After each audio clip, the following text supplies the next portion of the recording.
Canto 24, Sixth Terrace continued, Forese still, Buonaggiunta da Luca, and others, Buonaggiunta's prophecy, the sweet new style, the end of Corso, farewell to Forese, the second tree, examples of gluttony punished, the angel, erasure, a beatitude. Speech did not slow our walking, nor walking our speech, but we hastened on while speaking, like a ship driven by a good wind. And the shades, who seemed twice dead things, and through the pits of their eyes drew amazement from me, perceiving that I was alive. And I, continuing my speech, said, "His soul is going on more slowly, perhaps, than it would, for the sake of others. But tell me, if you know, where is Picarda? Tell me if among these people who are looking at me so, I see any person of note. My sister, of whose goodness and beauty I know not which was the greater, already triumphs joyous with her crown on high Olympus." So he said first, and then, "Here it is not forbidden to name each one, since our appearance has been so milked dry by fasting. This," and he pointed with his finger, "is Buonaggiunta, Buonaggiunta of Luca." And that face beyond him, more pierced through than the others, had Holy Church in his embrace. He was from Tours, and by fasting he purges the eels of Bolsena in the Vernaccia. Many others, one by one, he named for me, and they seemed happy to be named, so that I did not see one dark look because of it. I saw Ubaldino dalla Pila chewing the air for hunger, and Boniface, who pastured many people with his rook. I saw Messer Marchese, who formerly had leisure to drink at Forlì with less thirst, and was such that he never felt sated. But as we do when we look and then prize one more than another, so did I him from Lucca, who most seemed to desire acquaintance with me. He was murmuring, and I heard something like gentuca there, where he felt the wound of the justice that so plucks them bare. "O soul," I said, "who seemed so eager to speak with me, make me understand you, and with your speech satisfy both you and me." "A woman has been born, and she does not yet wear the wimple," he began, "who will make my city pleasing to you, however people may reproach it. You will leave here with this foreseeing: if from my murmuring you conceived an error, the actual events will make it clear for you.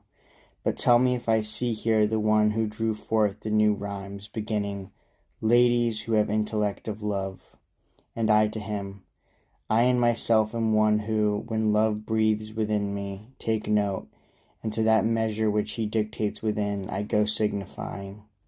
'O my brother, now I see,' said he, 'the knot that held the notary and Guattone and me back on this side of the sweet new style I hear.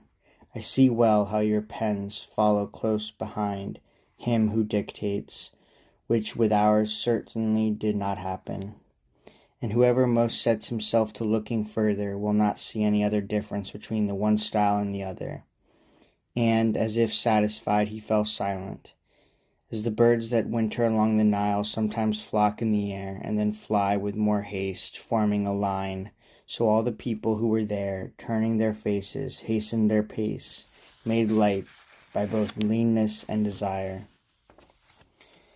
And as one who is weary of trotting lets his companions pass on, and so goes at a walk until the heaving of his chest has spent its fire, so Forese let the holy flock go by, and walked along behind with me, saying, 'When will it be that I see you again?' 'I don't know,' I answered him, 'how long I am to live, but my return will not be so soon that in my desire I shall not have reached shore sooner. For the city where I was placed to live strips itself of goodness day by day, and seems bent on sad ruin. Believe it,' said he, 'for the one most to blame in this I see dragged at the tail of a beast toward the valley where guilt is never forgiven. The beast goes faster with each step, ever growing, until it strikes him, and leaves his corpse basely disfigured. Those wheels have not far to turn.' And he raised his eyes to the sky. before what my speech cannot further declare will become clear to you. You stay behind now, for time is precious in this realm, and I lose too much coming along side by side with you in this way. As sometimes a knight canters out from a company of horse and goes to gain the honor of the first encounter, so he left us with greater strides, and I remained on the way with those two who were such great marshals of the world. And when we had gone so far ahead of us that my eyes followed him as my mind did his words, there appeared to me the laden, lively branches of another fruit tree, not far distant, since I had only then turned toward it. I saw people beneath it, raising their hands and shouting I know not what toward the foliage, like eager, silly little children, begging, and the one begged does not reply, but, to sharpen their wish, holds high what they desire and does not hide it. Then they left as if changing their minds, and now we came to the great tree which refuses so many prayers and tears.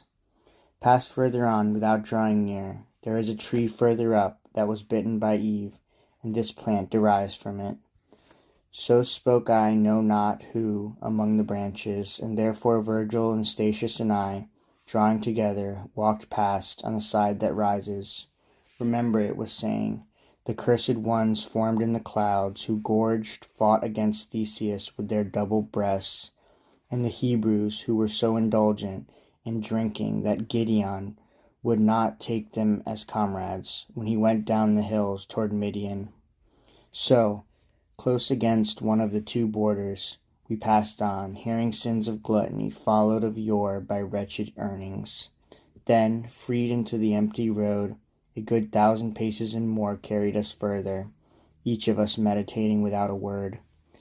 What are you pondering as you walk by yourselves, you three? Said a sudden voice, and I started as frightened young animals do. I raised my head to see who it might be, and never has glass or metal in a furnace been seen so shining and red as once I saw, who was saying, if you wish to mount up, here you must turn. On this path go those who wish to go toward peace. His appearance had taken away my sight, so I turned and followed my teachers like one who goes by what he hears. And as the breeze in May announcing the dawn moves fragrant, all impregnated with the grass and the flowers, such a wind did I feel against my forehead, and I heard the feathers moving, scenting the air with ambrosia, and I heard, blessed are those whom so much grace illuminates, that love of the palate does not smoke with too much desire in their breasts, hungering always for what is just.